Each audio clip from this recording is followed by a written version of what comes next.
Hi. The first rule about energy is that it needs to move, to flow, to circulate. When you stop that energy flow in your body, you create like a traffic jam on your energetic highway, and this will necessarily reduce the quantity of energy available for any other use. And these blocks will also reduce your range of expression and kill your charisma.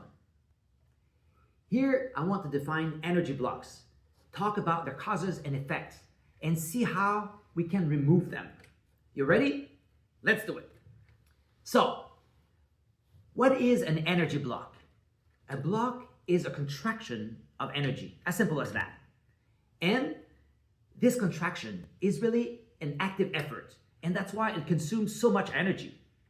But this effort isn't conscious. You've forgotten that this part of you is contracted or contracting. Like, for example, when your shoulders are upward and really tense, and you don't even notice till someone points it out, and then you lower them and relax them. Maybe hard to believe, but the same thing happens energetically.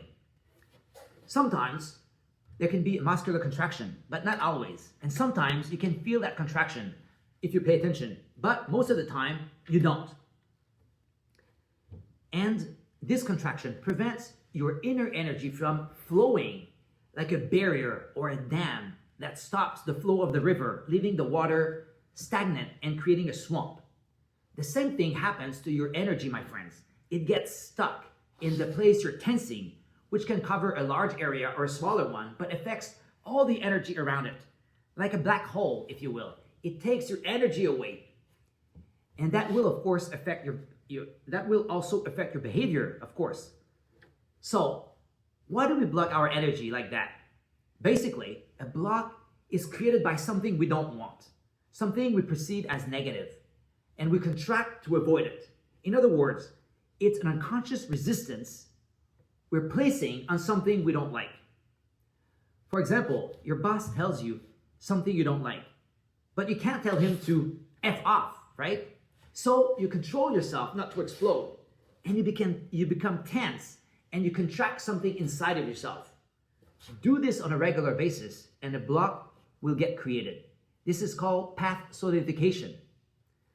By the way, I'm not saying you should explode at your boss, but you don't want that block either, right? The solution, as we will see later, is to do some maintenance. These blocks can be created anywhere in your body, like your throat, your heart, your stomach, and so on.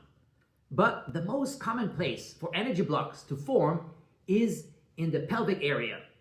Because as we've seen in other videos, many people tend to repress their sexual energy.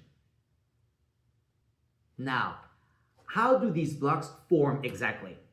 Most of the time, it starts with a thought, which creates an emotion, which will contract your inner energy and sometimes your body as well. And this process will contaminate your breath as well, which will either stop or become shallow. So, first, there's a mental resistance and emotional repression, then energetic contraction, and finally, with repetition, an energy jam. This process doesn't always start with a thought, but any block at the mental level will automatically create one in the body and energy. If, for example, you think that what you're feeling is wrong, it will necessarily affect your energy. What are the main causes of energy blocks?